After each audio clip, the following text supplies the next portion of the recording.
Barakata Yahweh, Barakata Yahabushai, Bahasham, Barakahagwadash, Barakatum. First and foremost, I want to give all praises, glory, and infinite honors to Yahweh, Bahasham, Yahabushai. Double honors to the apostles and elders, a great millstone who rule and teach well. In peace and salutations to you sincere Akim out there, pushing this word in truth and sincerity to the four corners of the globe. May you brothers endure until the end. This is the brother Ra'aya with another video, and in this video, I'll be profiling an article from shtfplan.com titled, Israel Says It Is Prepared for a War with Iran, and yet another example of biblical prophecy beginning to come to its fulfillment right before our very eyes, because the state of Israel, who for the rest of the video I'll be referring to as the 1948ers, play a big part in initiating the War of Armageddon, the battle in the Valley of Jehoshaphat, the main part of World War III in Joel chapter 3. Hey, Iran plays a big part in it too, because this conflict between these two nations is going to drag these other bigger nations down into the Valley of Jehoshaphat for the battle in the Valley of Jehoshaphat. According to Israeli 1948 Prime Minister Benjamin Netanyahu, the 1948ers are prepared for a multi-front war with Iran. And just this past summer, the 1948ers conducted a drill called Chariots of Fire, which involved all branches of their military simulating long-range attacks against Iran, especially its nuclear infrastructure, and also they were training to go against Iran's proxy forces. And in some of the other drills that they had, it may have been even a part of the Chariots of Fire as well. The U.S. military took part in it, simulating long-range refuelers to fuel those fighter jets to make it to those targets in Iran. The 1948ers say they are ready for all possibilities moving forward with Operation Shield and Arrow. In separate comments, Netanyahu said that 95% of the 1948ers' security problems come from Iran, referring to an attempt by Iran to start a multi-front campaign against us. According to a report by the Jerusalem Post, the 1948ers will do all it can to prevent Iran from establishing terror fronts around us, he said at a conference for Habith No Istim, a right-leaning group of former senior defense officers. Talk about the what's that saying? I think it's talk about the boiling water calling the kettle black. It was the 1948ers as well as the United States that set up that proxy mercenary force, ISIS, to try to overthrow Bashar al-Assad in the Syrian civil war. And then the U.S. and the 1948ers are behind a lot of these different conflicts taking place in the Middle East, because it's all a part of the bigger Oded-Yinon plan, which sees these other Middle Eastern nations being weakened or balkanized so they can't stand up to 1948er and Western hegemony in that region. Just look it up. According to the Foundation for the Defense of Democracies, the 1948ers have forestalled this war for a decade by waging a so-called gray zone campaign, a wide range of operations against Iran and its proxies just below the threshold of war. But after a particularly tense month of Ramadan in 2023, during which dozens of rockets pierced 1948er airspace from both Lebanon and the Gaza Strip, the 1948er military officials are now openly warning that the 1948ers' first multi-front war since the 1973 Yom Kippur War may be imminent. And best believe the 1948ers are going to get involved in a multi-front war against Iran. And it's not just going to be against Iran, but Iran's allies, such as Russia and China, who are going to come in on her side. And on the side of the 1948ers is going to come in the United States and these other NATO nations, And again, like I said at the beginning of the video, it's going to play into the bigger battle in the Valley of Jehoshaphat, the War of Armageddon in Joel chapter 3. But now let's get into these precepts. This is Jeremiah chapter 49, verse 20. Therefore, hear the counsel of Yahweh that he hath taken against Edom, the biblical Edomites being known as these so-called white people today, the Americans, the British, Europeans, Russians, as well as those 1948ers who were Amalekite Edomites, the true children of the Most High, the true children of Yasharallah, are known as the so-called Negroes, Latinos, and Native Americans today. Those 1948ers, those Amalekite Edomites, don't fit any of the prophecies dealing with what the children of Israel would be going through when they were back in the Holy Land. They would be at peace with all nations coming unto them to learn after the ways of Yahweh Bahasham Yahweh Shai in the scriptures. But we're clearly not seeing that with these 1948ers. Violence is still in the land, and they do things that are clean contrary to the law, statutes, and commandments. Tel Aviv is known as Pink City. They've got kosher pork there, and they've got their own parliament and legislative laws separate from those of the scriptures. Those 1948ers fit the scriptures dealing with what the Edomites, dealing with the fact that the Edomites would appoint the land into their possession. Just read Ezekiel chapter 36, verse 5. But as it says, therefore hear the counsel of Yahweh that he hath taken against Edom, and his purposes that he hath purposed against the inhabitants of Teman. Surely the least of the flock shall draw them out. And the least of the flock is talking about those 1948ers. Surely he shall make their habitations desolate with them. And like I've been saying, the least of the flock is going to do something to initiate a war against Iran, which is going to drag in these bigger nations down into that Middle Eastern region, the Valley of Jehoshaphat, for that battle in the Valley of Jehoshaphat in Joel chapter 3.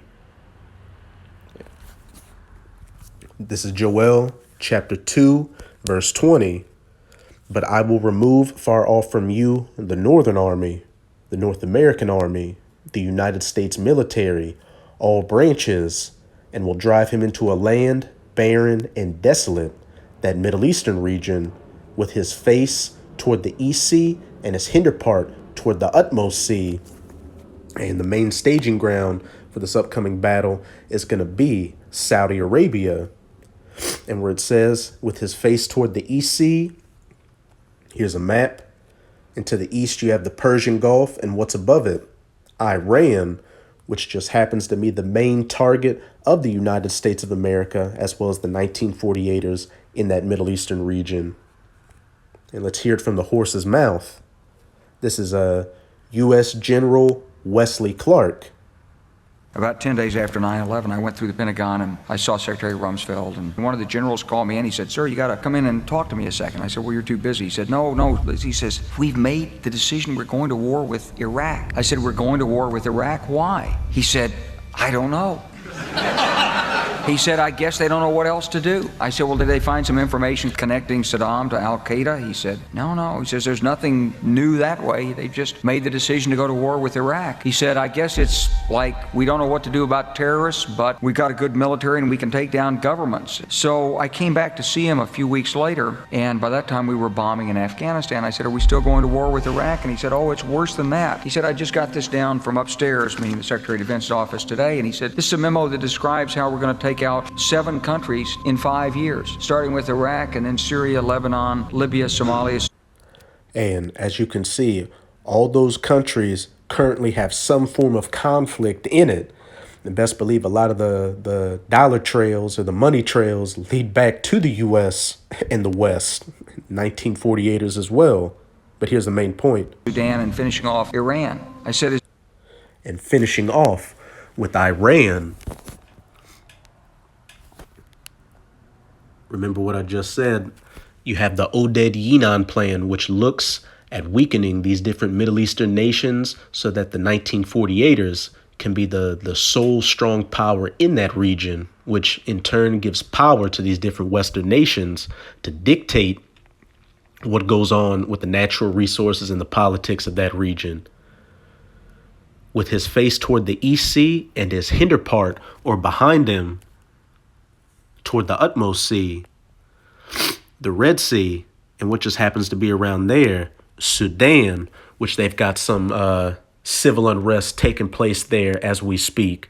And just recently, you had Sudan talk about creating new political and military and economic ties with Russia, which the United States of America definitely cannot have.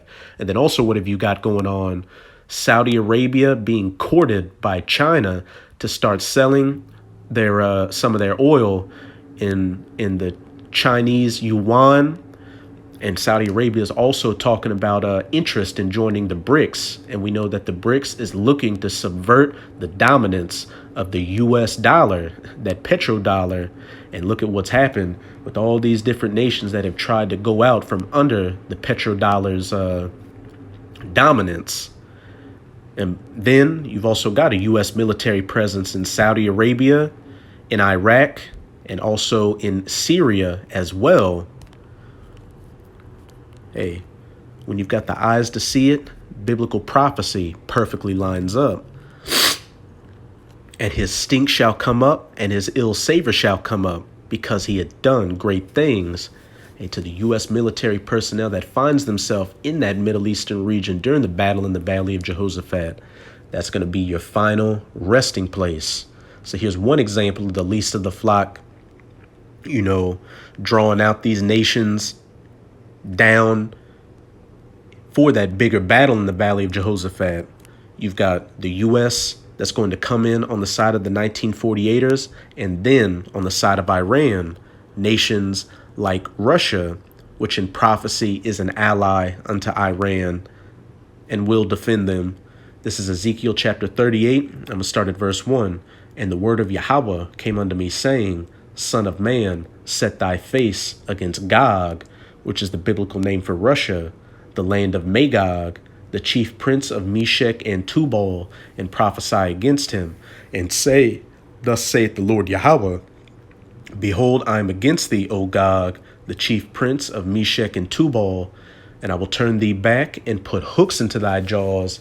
And that's the Most High putting that old confrontational Soviet Union spirit back onto those Russian Edomites, which we can clearly see with their military conflict in Ukraine and them in the BRICS looking to subvert the dominance of the US dollar, and them also helping Bashar al-Assad in the Syrian civil war against the U.S. and the 1948ers in the West, and then building up even more political and military presences all across the planet. I just named Sudan a little bit earlier, with them looking to create new ties with them. They opened up an old seaport that they had in Syria, and they're doing deals with a lot of South American countries, Venezuela, for example, even Mexico, and they're building up their military presence in that Arctic Ocean region. And I will bring thee forth and all thine army, horses and horsemen, all of them clothed with all sorts of armor, even a great company with bucklers and shields, all of them handling swords, their military might, tanks, fighter jets, helicopters, soldiers, artillery pieces, and then being gathered down into the Valley of Jehoshaphat. The least of the flock shall draw them out. Here's the main point I wanted to get to. Verse 5, Persia, which is the ancient name for Iran, Ethiopia, and Libya with them. And what? Russia has also been helping out nations like Libya and other African nations. Just recently with Mali and Burkina Faso. Russia has a heavy presence in Africa right now. All of them with shield and helmet.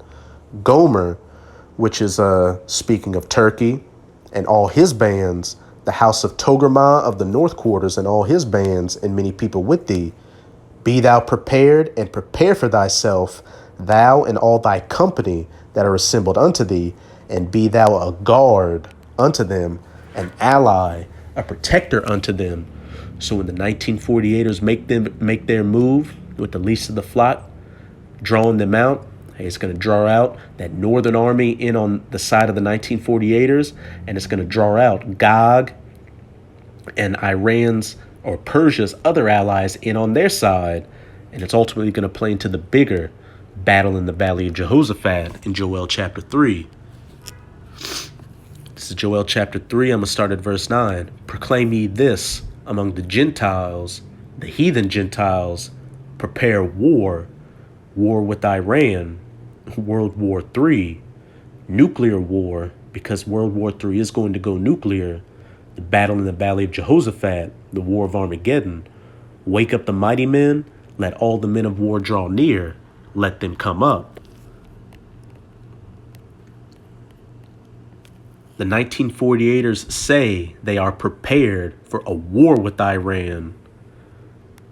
The 1948ers are prepared for a multi-front war with Iran. The 1948ers say they are ready for all possibilities moving forward with Operation Shield and Arrow.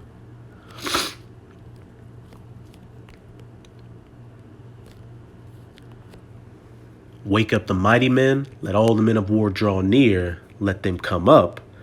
Beat your plowshares into swords and your pruning hooks into spears. Let the weak say I am strong. And as we can see all across the planet, these different nations are gearing up for war. You've got that war in Ukraine intensifying, the talks of war between China and Taiwan, the talks of war between the U.S. and these NATO nations against Russia, and the main part we're waiting for, that 1948 war against Iran, which again is going to draw out all these different nations down into that Middle Eastern region. Assemble yourselves and come, all ye heathen, the United States of America, the 1948ers, Russia, Iran, China, Turkey, Saudi Arabia, Britain, Germany, France, these other NATO nations, and gather yourselves together round about.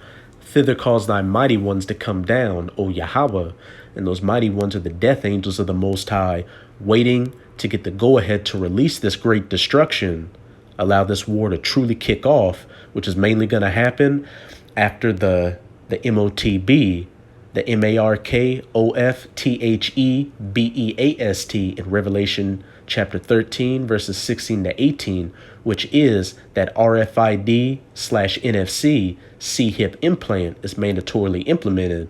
And we can see that that's right around the corner.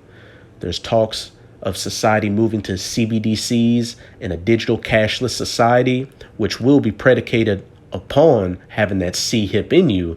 That's going to be the middleman between you and the central banks. Let the heathen be wakened and come up to the Valley of Jehoshaphat, which in the Hebrew is Yahweh's Shabbat, or Yahweh's judgment. For there will I sit to judge all the heathen round about. And when you go up to the first couple of verses of this chapter, you'll see the reason why these different heathen nations are being gathered down into the Valley of Jehoshaphat, so the Most High can judge them for afflicting the apple of his eye, the true children of Israel. Again, you so-called Negroes, Latinos, and Native Americans today. And at the head of that list, as pursuant to Psalms chapter 83, are you Edomites. And you Amalekite Edomites had the money to fund the transatlantic slave trade. Put ye in the sickle, for the harvest is ripe. Come get you down, for the press is full. The fats overflow, for their wickedness is great. Multitudes, multitudes in the valley of decision, for the day of Yahweh is near in the valley of decision. And when we see articles like that on shtfplan.com and all these other news articles coming out showing that end times prophecy is beginning to take place right before our very eyes, we know that the day of Yahweh is very near in the valley of decision. So that's it with this video. With this video, I hope you sincere Akim and Akwath were edified. Just keep strong. We're almost out of this final wicked captivity of the heathen nations, chiefly of the Edomites. And as always, I'm going to say Abad Babal, Kwam Yasharala, and until next time, Shalom.